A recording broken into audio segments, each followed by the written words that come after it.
Cowboys Nation. We secured that playoff spot, man. We out here representing y'all.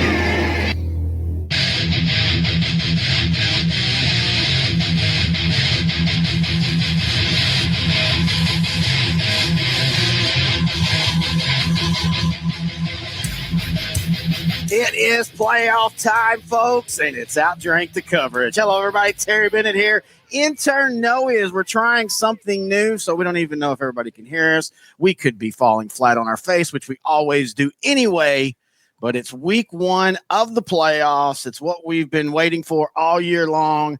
First off, how are you doing, Intern Noe? I'm doing well, Terry. How are you, man? Doing well. And so let's go ahead and go into the first part of the show. What are you drinking today? I'm drinking Basil Hayden.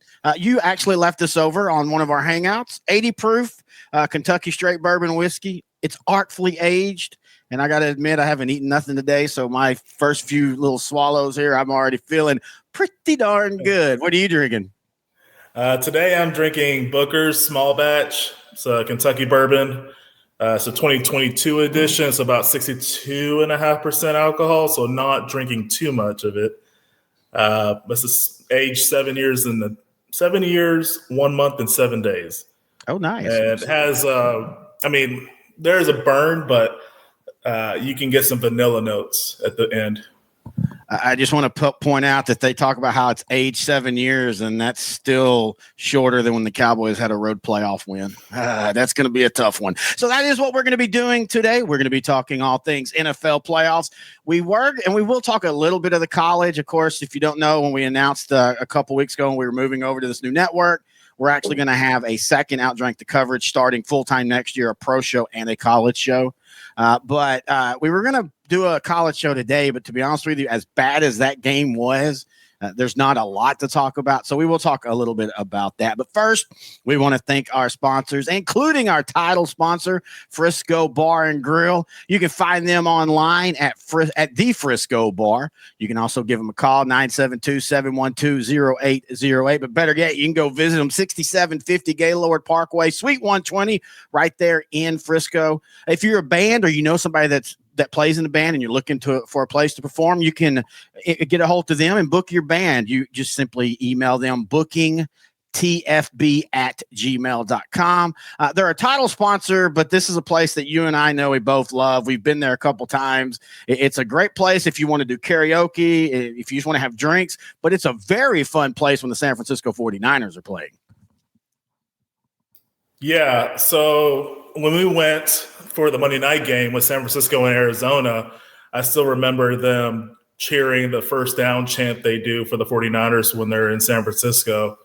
I already forgot what it was, but I remember it was annoying me, but it was still pretty cool to see all these fans that, they're not from here coming together, having drinks, and they were all very friendly. They were very cool, and it was very peaceful and just fun. Again, I wish the Cowboys had something like that. I already told you about my experience this year going to a bar. Oh yeah, you didn't really talk about that on the air much. So go ahead. While we're doing this, this is a great contrasting compare. You and I joke about it. We do a show for the Cowboys, and we love our Cowboy fandom. But my God, at times they can just be absolutely dumb, and we'll talk a little bit about that. And I had the big diatribe a few weeks ago about that. I thought the Cowboy hate just stemmed from the fact that Cowboys are the most valuable sports franchise in the world, the success, the profitability as a business, the profitability of the Cowboys, and the fact that they're on multiple primetime slots throughout the year just because they draw the most ratings. But I didn't realize what people were telling me until I went to a bar this year. And I have to apologize to all those Cowboy haters, because if those are the fans that you're complaining about, I kind of have to side with you. They were very annoying, cheering for every 5-yard gain, talking about, this victory against Chicago. We're playing Chicago. It was I don't remember what the score was. I remember it was a 49-29 or something like that. Yeah. they were thinking, Super Bowl or bust at that point. I'm like, what are you talking about? I saw the same game you saw.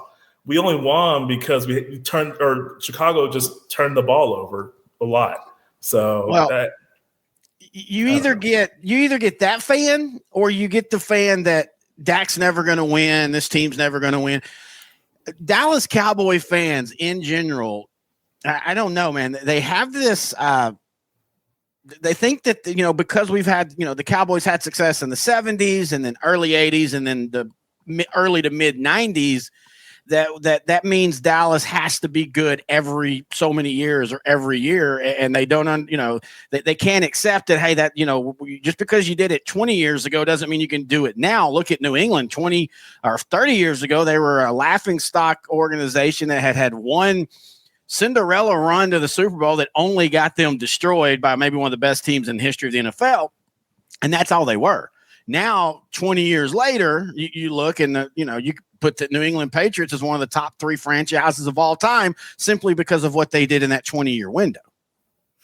Yeah, and we'll look back on it a few years from now and probably consider the Patriots' 18-year run as probably the greatest and longest stretches in American professional sports. Yet still fell short of the Cowboys' 20-year run. Just pointing that out. As far as winning record, yes. The Patriots. The Patriots won 6 Super Bowls in 9 appearances. No other team has done that. And see, that's right there is why you want to be title sponsor of a show like that, because we just did all that while doing an ad read for the Frisco Bar and Grill. I also want to thank Grandeur Pest Solutions. You can find them online at Grandeur4. That's the number 4sure.com. Give them a call, 469-809-1842. They're the best pest control company in Dallas. They're locally owned and operated. They're not going to take a month to get to you. So if you contact them today, which we're recording this on a Wednesday, by Friday, you've probably got a plan of action that they're going to do for you. And also proud to say that they have re-signed up for 2023. So they're going to be back on as a sponsor next year for this and the high school show. And then we want to thank Mattress Depot. They are locally owned with 11 stores across the DFW area. They're not only locally owned, but they also love the local community. They give discounts for teachers. They give discounts for first responders. They give discounts for American-made mattresses. They're affordable. I went and checked them out a couple weeks ago. Rockwall, that one of their places, and man, really affordable prices, really good mattresses. Mattresses is one of those things that I always joke on this ad read that, man, a mattress is really expensive, and you don't realize that till you reach that time in adulthood when you're about to buy your first mattress. Yeah, especially a mattress that you want to have long term. So and I'm actually considering getting one for my spare room. So Mattress Depot will probably be a place I'll check out pretty soon. That's the place where Grant's going to sleep on the long nights. Yes. All right. Again, this is Outdrank the Coverage, brought to you by L4 Media Company on the S2S Sports Network. Before we begin, we've talked about who we've drinking, and we've talked about that. Let's now bow to the football tree that's in front of us. We bow down to it. Let's start with, let's talk it. A little bit of a segment. Georgia, TCU. What are your initial thoughts on that game? It's like what we talk about on this podcast a lot, and the foundation of a team is your line play. And it was evident in this game that Georgia's offensive line was far superior to TCU's defensive line. It was as if TCU scored anything, they knew Georgia was going to respond with a touchdown with ease. It just looks simple, very simple. It reminded me, I don't know if I told you off air, but it reminded me of the 2012 season championship between Alabama and Notre Dame. I think it was a 42-14 score. Now, Notre Dame in this day and age, they're a really good team. They're a top 10, 15 team, but they'll never be a top 2 or 1 team because of their academic requirement. Yeah. And it was evident in that championship game 10 years ago because Alabama was that was back in the day when Alabama wasn't really passing. They were just running, and they just ran at will on Notre Dame's defense, which was one of the top defenses in the country. They had the Heisman runner-up, Manti Te'o. Yeah. Notre Dame was undefeated, number 1. To So it kind of reminded me of that game, but it was even worse. I mean, it was 65-7 the final on Monday night. It's crazy. Well, you and I always talk about this in the NCAA basketball tournament. Upsets are great until the next round. It's awesome when a Virginia gets beat in the first round for that moment. Yeah. But usually by the second round, you get the crappy game. And TCU upsetting Michigan was wonderful. Michigan upsetting Ohio State, at the end of the season was wonderful. They were fun moments. But was it an upset? I think it was. I still think at the end of the day, you see the way Ohio State played Georgia. I still think Ohio State was the second best team in the nation. Doesn't mean you win them all. I think that's the thing. It's weird because your college fans and your NFL fans are one and the same. Yet for some reason, they can't understand that the whole idea of the best four get in over the four most deserving, that doesn't hold up. And that's the whole reason why we want the 12 playoff, because then you have a true playoff. And then, hey, if you make it through, 2-3 rounds of playoffs to the championship game, you've kind of earned it. But this whole idea that TCU doesn't deserve it simply because they got beat bad, that doesn't make sense. They deserve it because they went the furthest on the path compared to the other teams that were around them. Well, that's true. I still can't get over what you said about Michigan and Ohio State. Michigan's beaten Ohio State the last 2 years at home and in Columbus. They won by 3 touchdowns in Columbus this year. Yeah. Now, I will agree.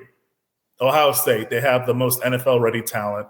They're well-built to contend with anyone in the SEC, but they still can't beat Michigan for some reason. And this is a recent thing. This is not. Before it's only a 2-year thing, so let's not. It's not Texas versus OU in the early 2000s yet.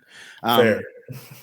I think in games, especially rivalry game, any game, but especially rivalry games, and to an extent, this national championship game, I think sometimes momentum carries a team further than, so the score looks a lot different. Just like you were just talking about the Bears game, Cowboys throttled the Bears, but you really watch the game, and same thing with the Indy game. Cowboys throttled Indy, but it was a one-possession game into the fourth quarter. Things change, and so that Michigan-Ohio State game, it was back and forth, and then Michigan had a couple big plays after Ohio State had controlled a lot of that first half, and it just kind of it snowballed against them, and it snowballed for Michigan. That's the only reason I say that. Yeah, fair. All right. Going back to the championship, anything else you want to talk about? No, Georgia. Yeah, Georgia. I think if you play that game 10 times, it's closer in other games. Kind of the same thing. TCU just didn't start off right, and then from that moment on, it felt like they were completely out of their game plan. But let's not kid that if you played it 10 times, TCU wins 5. They might win 1. I think there would be closer matchups. I think you saw a Georgia team that's just simply used to the big lights, and TCU wasn't, and you saw that for that first half. And then TCU, it looked like they were going to right themselves in that second quarter, and then it just, when it fell apart, Georgia was there, and they just jumped on it. Yeah, there was what TCU could do. I was looking about third quarter. I was thinking about what they're going to be like next year, because they're going to lose Duggan, but he was technically the backup going into this year. So fairly certain TCU will remain in the top 15, and they're going to lose Quentin Johnson, their receiver. He's going to be a stud in the NFL. He has the height and the speed. And Kendra Miller's leaving too. So they're starting running back, quarterback, and receiver all gone. But TCU falls back to TCU falls back to the middle of the Big 12 pack, at least for a year. We don't even know how to say this. We don't know how much of this year was Sonny Dykes. As far as, give him credit. I'm not trying to take it away, but these are still 90% Gary Patterson's players. So we've got to see, and we got to see how Sonny Dykes, and I think he'll do fine, but we have to see how he'll recruit.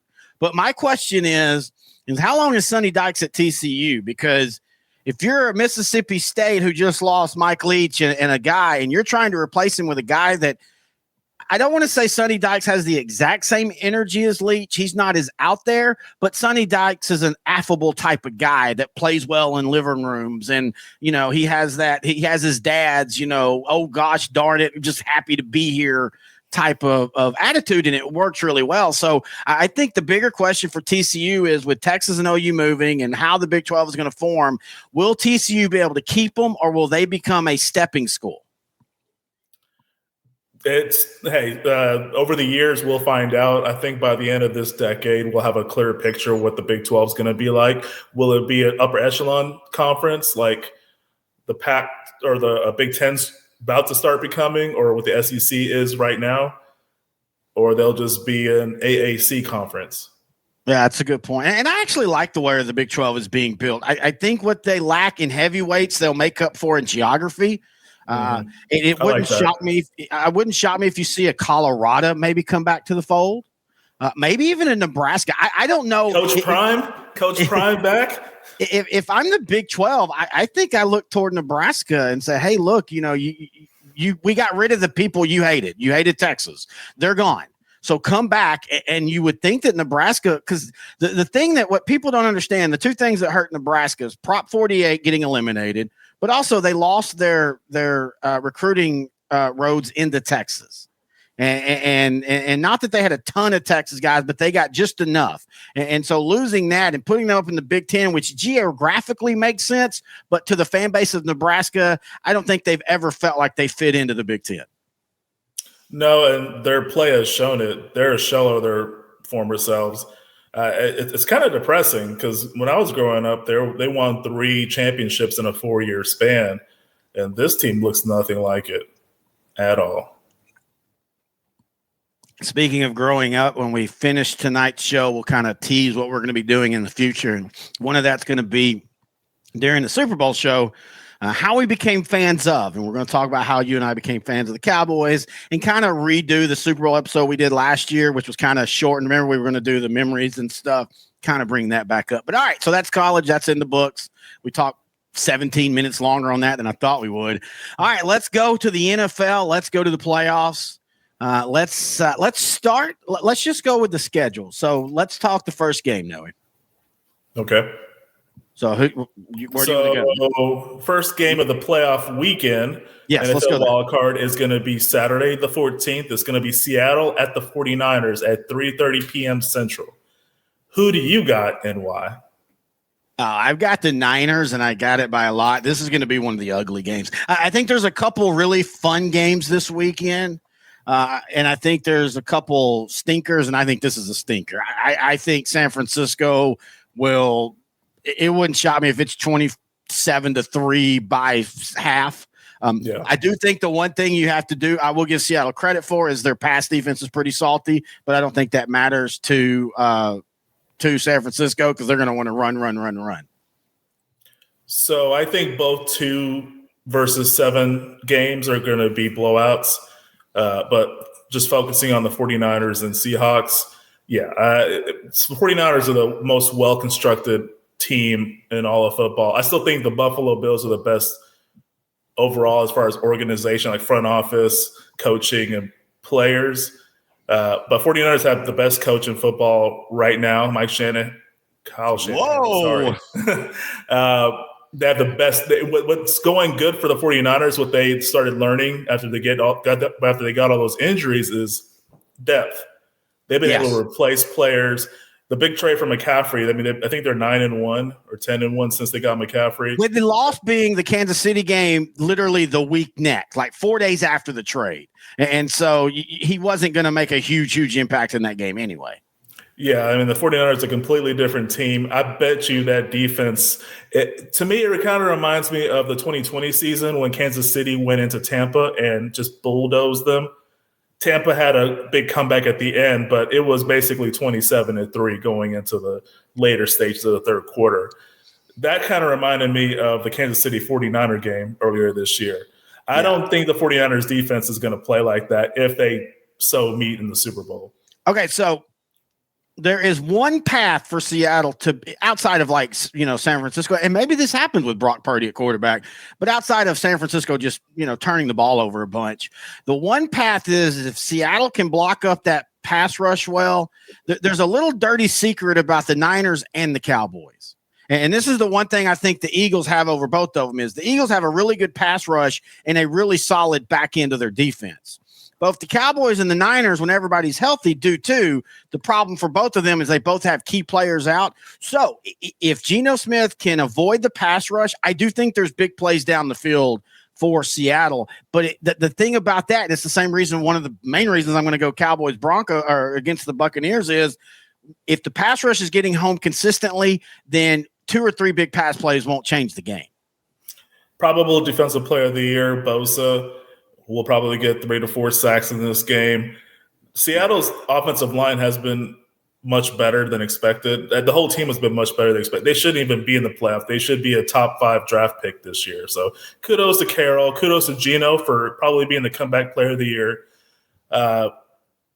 It's just been an overall surprising year for the Seahawks. You know that there's a lot of improvements that are still needed for the Seahawks. This is a one and done, but it's something to build off on. And I mean, do you really? That was actually going to be my next question.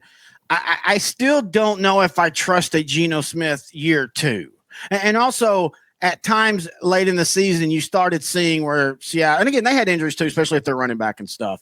But I just worry for them. Is Geno Smith truly a 3 or 4 year guy, or was this that 1 year special that a veteran has, and then next year he falls back to 12 touchdowns, 16 interceptions type? A la 2008 Chad Pennington when he was runner-up for MVP that year and leading the Dolphins to the division title.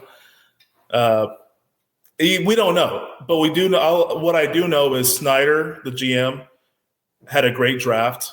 He got 3 starters for the future, and Kenneth Walker and Woolen and a cornerback, and then Cross a tackle. Mm-hmm. Key pieces. Repeat that in the next draft, and who knows? Get more protection and offense, or more protection and some more weapons for Geno. Who knows? I mean, gut feeling is, he'll have a second-year slump. Yeah. Hey, make the team better around him. Yeah. They just don't have enough right now to compete against the Niners. I feel San Francisco is going to shut down Walker, so the running game is going to be basically non-existent. Yeah. That's the weakness. The strength of San Francisco is that run defense.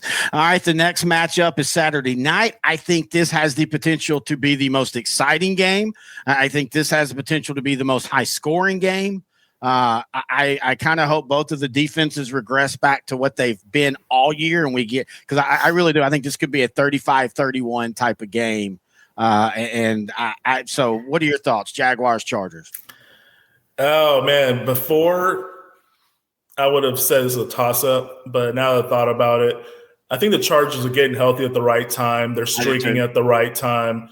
Khalil Mack, Van Noy, Bosa, that defense is going to be humming. Both teams are inexperienced as far as playoffs. That's fine. Both teams have improved since last year.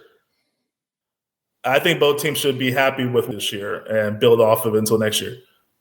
My prediction, Chargers will win probably by 10 points. I agree with everything you said up to. I think the Chargers have to win for them to feel good about their season. Because, again, this feels like it's 4 years in the making. Because for especially the last 2.5, where they, especially even last year, where you win and you're in at the end. Yeah. I think Jacksonville's happy no matter what. I still think the Chargers. I think the Chargers have a really legitimate chance to make a Bengals type run. With how this team is constructed, you talk about rosters 1 through 22. There's not much better than the Chargers. Their issue is they don't have that depth built up. And so they have injuries, and when they have an injury, like when Derwin James misses, it affects them. And you saw that against San Francisco on Sunday Night Football, where, score-wise, it wasn't as bad, but that was one of the biggest, just absolute grind a team down into nothing and win, when I think San Francisco could have scored 60 if they wanted to, but they just methodically just kept the Chargers from ever being able to catch their breath. I like the fact that the Chargers are getting healthy, but you're right. The depth is a big issue. Brandon Staley, I think for him, this is kind of a statement game for him as head coach. He's been criticized by me and a lot of other people for some in-game decision-making. but I will give him credit for helping steer around this turnaround. I think they won 4 of the last 5 games to get in the playoffs. Yeah. That the health is the reason why I think the Chargers are going to beat the Jaguars. I'm still not 100% sure on it, but if I have to pick a team, I have to pick the Chargers.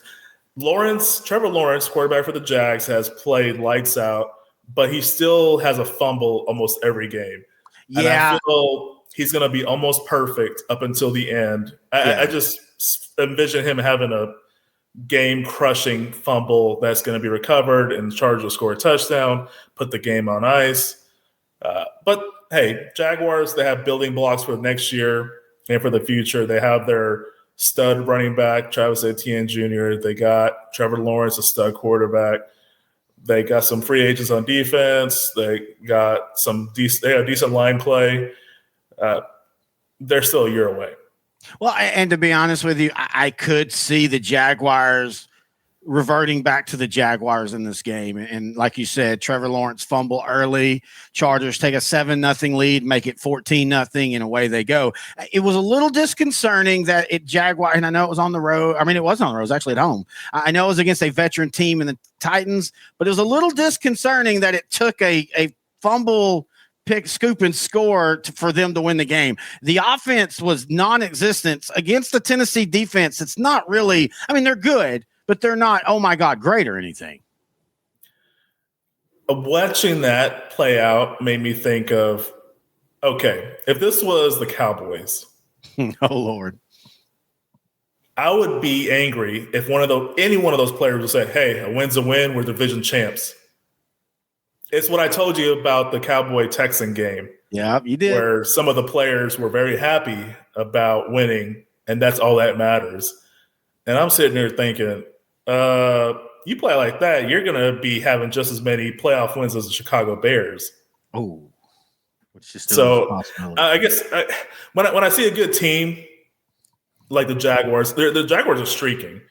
And when I see them at home against a banged-up Tennessee team with the title on the line, they don't have Ryan Tannehill.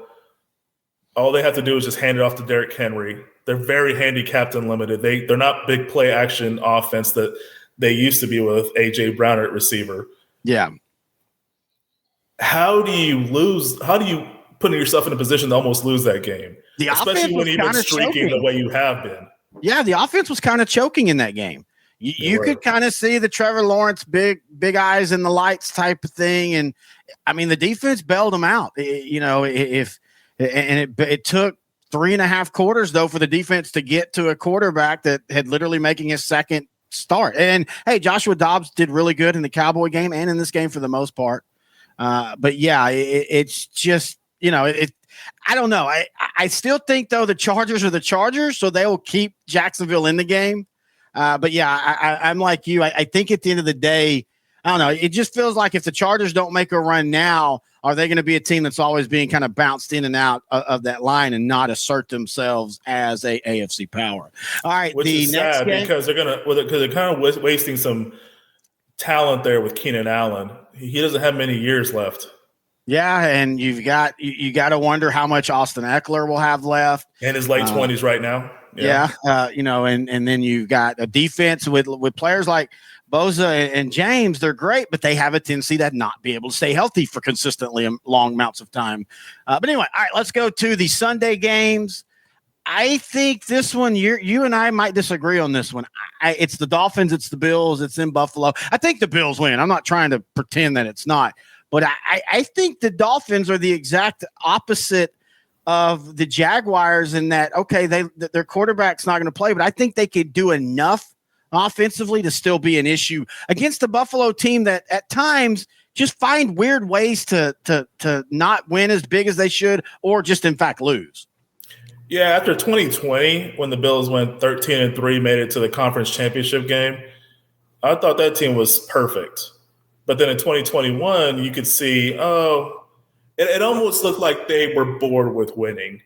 And it would show. Like, I remember that game at home against the Colts where Jonathan Taylor just went off for a bunch of touchdowns, a bunch of yards. And Allen just was turnover prone the entire game. It's just almost like they're just too good and they're trying to make it hard for themselves to win. Yeah. As weird as that sounds. No, Having said that, go ahead. I was going to say, I agree. It just feels, and maybe that is just us. You nitpick every loss and when you don't lose a lot, but like that Minnesota game, that's just a weird way to lose. They were up by 17, and it was that ridiculous catch by Justin Jefferson on 4th and 17 to get him back in the game. Better catch than Odell Beckham Jr. made. Yeah, and I think that was voted on a Red Zone, the show we watch every week, as probably the catch of the year. God bless Chris Hansen.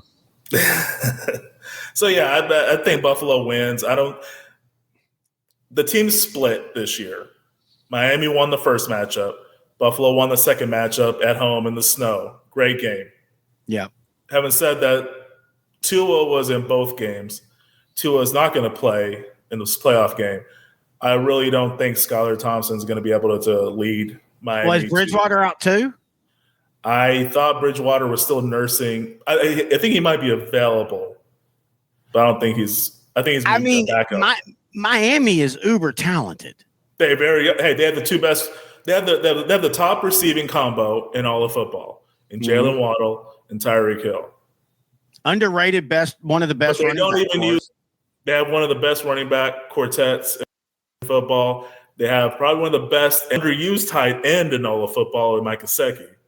Yeah, so, that'll be a discussion for the offseason because you and I are part of the reasons why we're friends is you and I love tight end position and that's something that we focus on. And we're in this weird era all of a sudden out of nowhere where tight ends aren't really being used like they should be.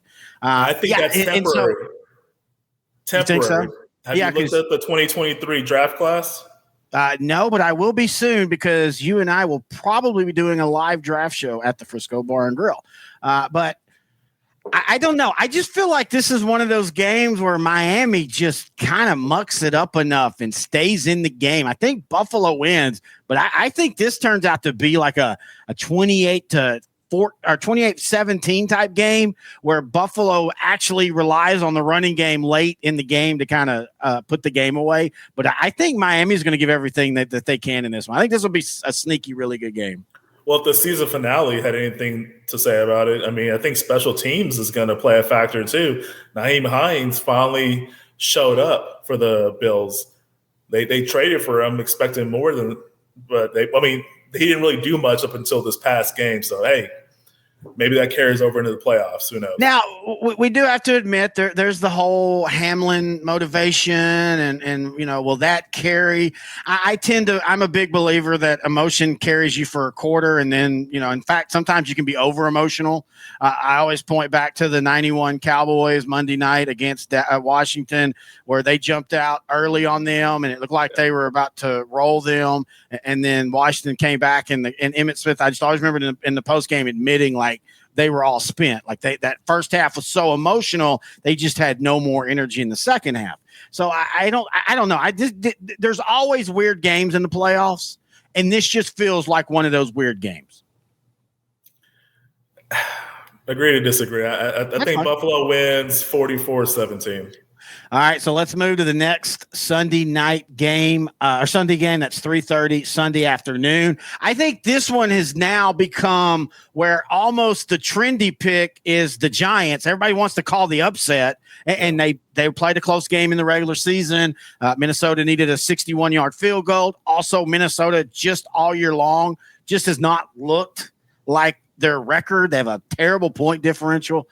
And so I now realize in saying all that, Minnesota will end up winning by 2 scores. I wanted to say the Giants, and I think it could be, but just when everybody points to the game, that's the upset game, usually the exact opposite happens. And I still feel Minnesota is better than what people think.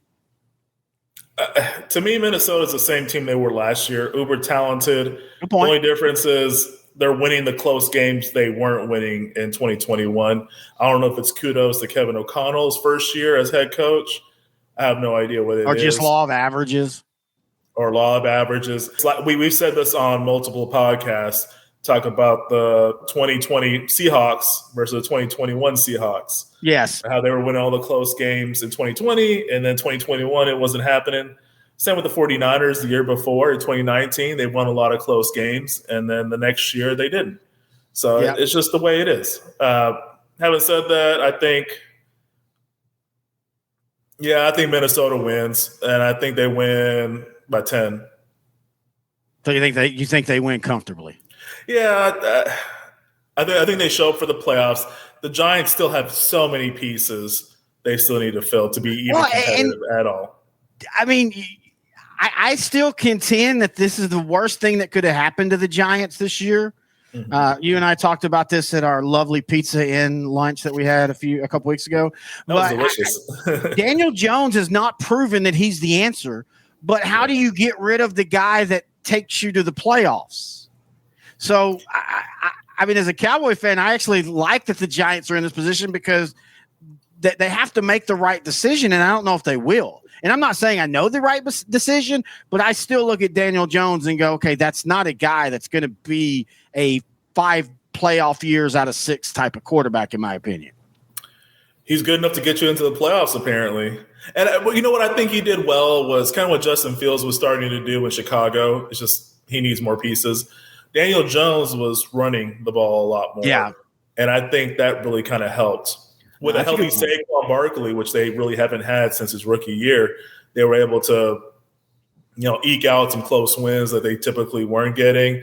Brian Daboll, former Buffalo Bills offensive coordinator, I think he's done an excellent job in his first year with what he's been given. I think he has. They have some Thibodeau is going to be a future star on defense. Oh, he's a beast. He's fun to watch. NFC East, if Chase Young can get back to being healthy, and Jordan Sweat and then Micah Parsons, you have an NFC East that every team has an edge rusher that can dominate, which means in today's NFL, you're going to be competitive in every game.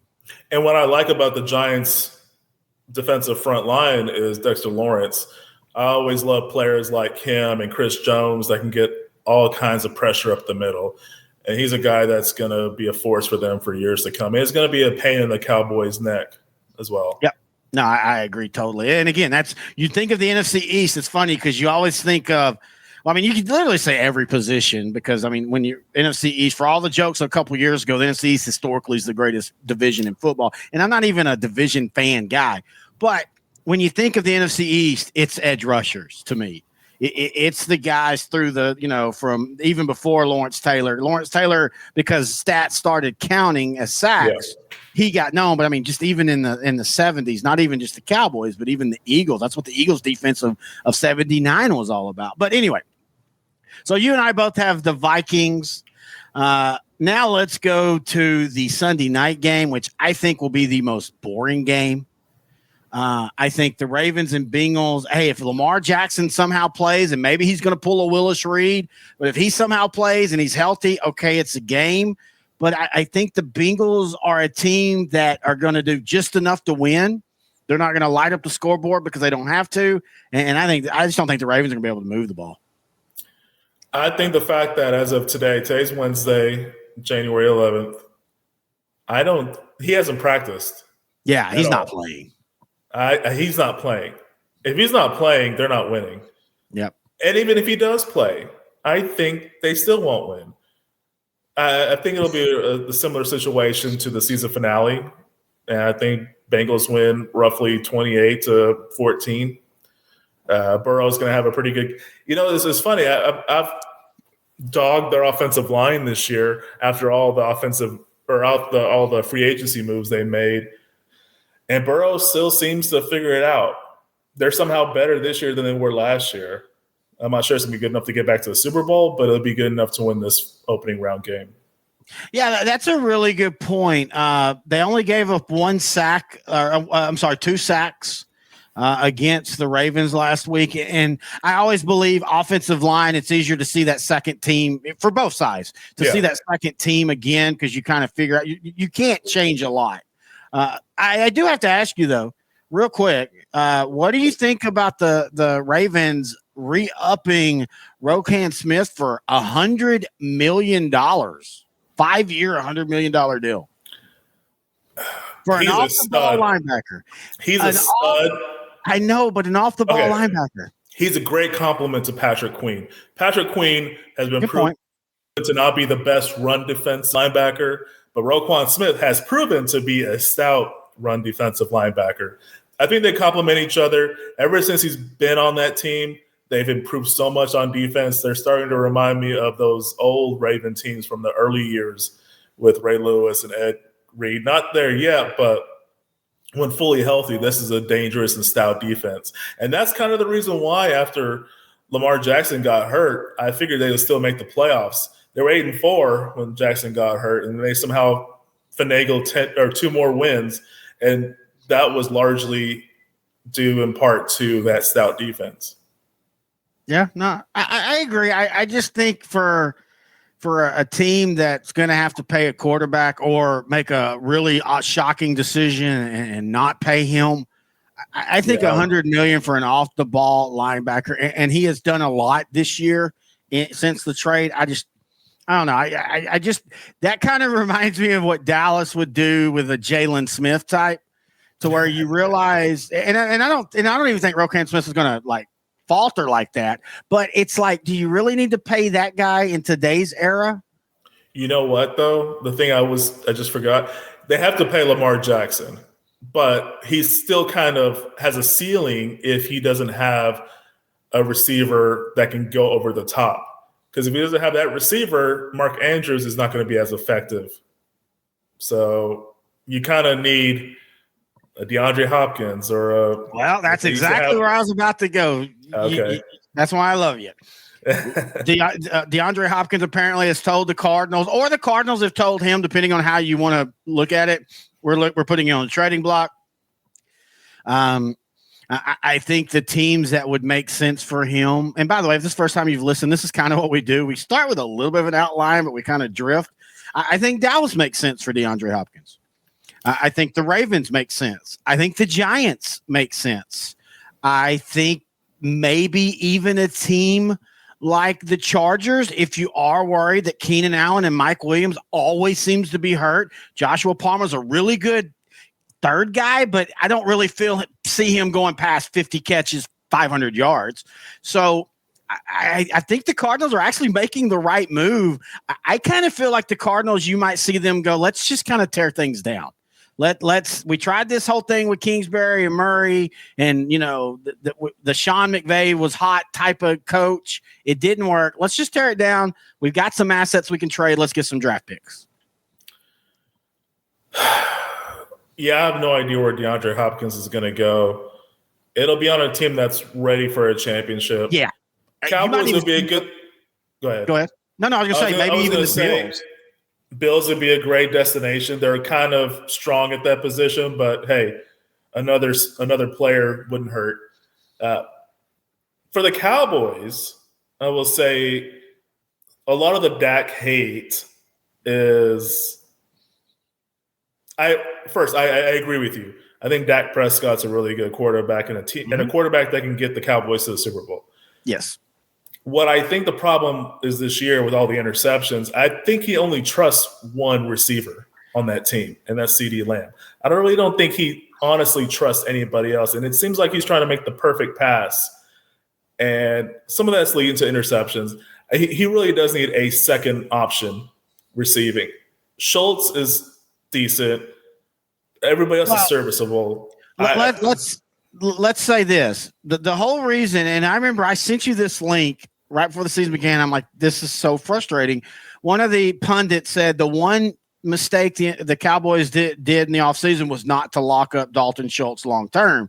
And I've been saying on this show that the whole reason they gave him this cap deal where, when he was tagged was, okay, let's see what you do this year. And I think that with Ferguson and the other dude, Henderson Shot or whatever his name is, I think they've shown that they can replace him next year, and I don't think we'd miss a lot. I mean, Schultz was just a healthy Blake Jarwin. They were one and the same. So Good point. He was a check down guy. Yeah. So, and this year the safeties have been collapsing on him, and that's also where some of these interceptions gone. And you and I were talking about this the other day. I think we're seeing now the defenses have realized. So for the last 5 years, defenses played these shells where they're protected against the big play, and they just let teams dink and dunk and dink and dunk. Well, the issue is that started working, and quarterbacks were easily moving the offensive down in 14 play drives and stuff. And so now the defense is like, you know what? We're going to take away the easy stuff. You have to go over the top of us. So I think we're going to see, not just with Dak, but even Josh Allen. I know technically Josh Allen has thrown about the same amount of interceptions as he did last year, but in less passes. I think you're going to see more quarterbacks have higher interceptions because teams are being forced to throw down the field more. This is when Jameis Winston needs to be starting. Oh, my God, I miss him. To the Cowboys, please. I would trade the whole team for just – no. All right, so let's go ahead and get into it.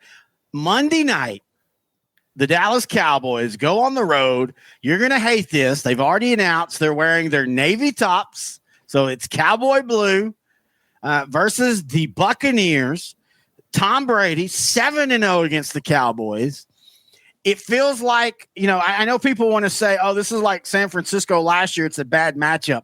I actually don't think it is. I actually think, and I told you this early in the week, I think Dallas wins this comfortably. I think the Buccaneers can do a couple things. They can hit Mike Evans a couple times, but I think Dallas's pass rush will get to Brady enough. I think Dallas's offensive line will figure out enough to grind down Tampa. Don't shock me if it's going to be a 10-6 Tampa Bay lead going into half, but then in that second half, which Dallas has done very well this year, Dallas, again, how many games we talked about where in the third quarter it was a one-possession game and then Dallas wins by 3 touchdowns? I kind of feel like that's going to happen again this week. I think Dallas wins. I think it's going to be like a 28-13 type of game. I would hope you're right. Are you getting nervous? Oh, no. I've accepted whatever happens. Oh, so we're going to be talking draft next episode? Yeah. Tampa Bay's offensive line is hurt and banged up. Wirfs, Donovan, they're both hurt. They might play. Having said that, I have no idea where the Cowboys' pass rush has gone. This was one of the most stout pass rushes in all of football. They ended up finishing, I think, third in sacks. Yes. After watching that Washington game, I've had other Cowboy fans talk to me and ask me, hey, Noe, what happened with this team? Like, I saw the starters playing on Sunday, but it didn't seem like they were really trying. And I couldn't even give them an answer because – I don't think they were. Yeah, but if that's the case, then why do you keep your starters out on the field? I 100% agree. I think the one mistake McCarthy made this year was in that game by simply going, okay, if you're going to pretend that you think the Giants are going to beat the Eagles, then game plan the heck out of this game and treat it like a playoff game. If you don't, well, then just don't play all the starters, or at least let Micah Parsons get some rest. They kind of did that in between where they played the starters, but you could also kind of tell that they hadn't really game planned against the Commanders in this game. So I agree with you. I think they should have just came out early and been like, look, we don't really think the Giants are going to beat the Eagles, so we're going to take this game and treat it like a bye week. And saying that, as much of a defender of Dak as I am, you have to address the issue, man. Like it just like in the sequence of the pick six this week, you nearly throw an interception, and so you immediately go back to that pass route, basically. So who's at fault there, Dak or the OC going, maybe realize, hey, Dak doesn't have it at that throw tonight. Let's work something else. Let's work on this, and maybe we can work that. I don't know. I don't feel like that Washington game means anything, but it does just add to the crap that people say about the Cowboys when it comes to this time of year. Because it does look a lot like last year where they played so well through October and November. And, yeah, they won in December, but they didn't win pretty. And then they played the Niners, and then they got beat. I don't think Cowboys are winning Monday night. Oh, my God, you've changed. So you are nervous because you told me earlier in this week you thought Dallas wins. If the pass rush shows up, Dallas wins by more than 2 scores. Yeah. Because I know Tampa's offense is banged up. Well, can I tell you one thing, though, to give you hope? Okay. So Micah Parsons in the last 6 games has been nowhere near the sack total as he was at the beginning of the year. But do you realize that Micah Parsons is what they call his win pass rush rate is actually higher now than it was then? And sacks at the end of the day, as you and I always talk about, sacks are not the point. It's getting pressure to the quarterback. Yep. And I go back and remember Tampa Bay having the ball twice in the red zone in that first game, and Micah Parsons making 2 sacks.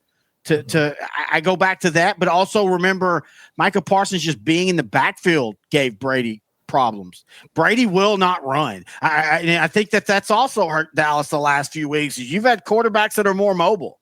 And one of the weaknesses of the Cowboy pass rush this year is when they get past when the ends get past the quarterback line, quarterback steps up and he has room. Brady can't run. I still just feel like the only reason people think Dallas might lose is because it's Brady and it's the Cowboys haven't won on the road. The Cowboys don't win in the playoffs. When you just completely look at matchup per matchup, I think Dallas is just a better team at this point right now. I mean, Dallas, the talent is better. The record is better. I just don't know what team is going to show up on Monday night. And Buccaneers are winning. Wow. Buccaneers are winning. All right, so let's say that happens, and I'm not saying it won't. What I mean, like, how do you look at the last 2 years? You look at 2 years where they've won more than 12 games. First time that's happened since 92. Or 94. Not back-to-back playoffs. First time that's happened since 05 and 06. Mm-hmm. But what is your how I don't know. I mean, are you let's keep it all things together year 3 and hope, or do you I don't think you can tear down. I don't think Jerry Jones will ever tear down again. He learned that lesson in the aughts. You're not guaranteed anything, and you lose your fan base. They're not winning playoff games with the current roster. That was a problem last year. They had the stacked team, and then But can we look at last year and go, okay, they just played a team that just matchup was a nightmare for them in that first round. 49ers are a matchup problem for sure. And I just don't think the Buccaneers are that same matchup problem. I think if Buccaneers had, I don't know, Kirk Cousins is their quarterback right now, we wouldn't be in any way even thinking this was going to be a possible win. Correct. For the Buccaneers. Yeah, I mean, it's true, but that's not the case. Reality is Tom Brady. I don't care that he's 45 years old. He's still the GOAT. He's still a guy I do not want to have the ball with on the final drive of the game because you know what's going to happen. Oh, no, I was actually going to say I totally agree with that because if you look at what the Bucs have done in this race to the division title is they played like crap for 3 quarters but they kept the game close enough to where Brady. I totally agree. If we go into the fourth quarter and it's 14-13 Dallas, let's just go ahead and look for the draft picks next year and pretend. Yeah. We're going to get started on our draft research for 2023. Yeah, we're going to get started on our draft research. Derek Del Rio's in the chat. He says, "Go Pack, go." Speaking of, let's go ahead and we'll end it on that. Okay. Packers, do they keep – because we had NETSN Live asked about Aaron Rodgers to Seattle. Packers, if you're the Packers, what are you doing? I mean, is this just a weird, bad year that things didn't go right? Or do you start thinking, okay, it's time to start maybe tearing down or see who would, trade for Rodgers? What are your thoughts? I would throw out feelers. I mean, I remember last year Aaron Rodgers was flirting with Pittsburgh because Roethlisberger was retiring. Seattle would be a great destination for Rodgers. He has he has DK. He has some talent there, but like with him and Brady, it's the 49ers. 49ers will sacrifice a year or two and put Lance back on the bench. But can you if Brock Purdy? I mean, what if Brock Purdy takes them to the Super Bowl? They'll keep him around. They'll evaluate it, and they're going to listen to other people offering something for Purdy for sure. Think? They might. Because I mean, this is not a situation where he's. They're not gonna get the same value for Lance as they will with Purdy right now. He's the hot guy. Who Purdy is? Purdy is the hot guy. Yeah, no, I agree. But I mean, and that's my point. It's not like Purdy's been a bus driver who's thrown 4 touchdowns and 8 interceptions. He leads the league in touchdowns since he started with 11. But is that a product of the great system that's around him? But that's my point. So why would you change anything? You get a guy on a rookie deal, so you've got 4 more years of him where you can overpay other positions because you don't have to pay him. If you bring in Aaron Rodgers, it's $100 million. Derek brings up a good point, and I don't think it's that wrong. Las Vegas for Aaron Rodgers. Las Vegas has talent. They need an average defense, which they don't have right now. But you bring Aaron Rodgers back with Devontae Adams. You try to figure out either you re-sign Josh Jacobs or they got to re-sign Josh Jacobs because I think they're going to lose him. I don't think he's going to feel like they had faith in him since they didn't offer him past the 5-year deal. Jacobs is such a great compliment for that offense. Oh, I agree. And very needed with a healthy Waller and Renfro. Oh, man, that's an explosive offense. No, I totally agree with you there. All right, that is going to do it for this week's episode. Again, trying something new with the video. We're probably going to do it again. Want to remind everybody, our title sponsors, Frisco Bar and Grill, so please check them out. Located 6750 Gaylord Parkway, Suite 120 in Frisco. Also, Grandeur Pest Solutions. Find them online at grandeur4sure.com. We appreciate them. And then Mattress Depot, 11 locations all over the DFW Metroplex. All right, Noe, we're going to, I don't know, do you like the Monday night game being the Cowboys? I kind of do. I kind of feel like I can get all my regular football and not have that overhang, and then Monday I can do with the Cowboys. That's what it's like watching the Cowboys now. It's not about fun. It's about let's just get through the damn game. Let's just get it over and move on. They're going to frustrate us Cowboy fans for most of the game. And then they either win or they lose. I want to remind you of all these things you said when you're sending me the text 1 minute after the game ends. If they lose with F this team, F the Cowboys, bring back Jimmy Johnson. All right, that's going to do it. That's not a bad idea, actually. And it would never work. He only won without a salary cap. That's it, third. No, I'm Terry Bennett. This is Out Drink.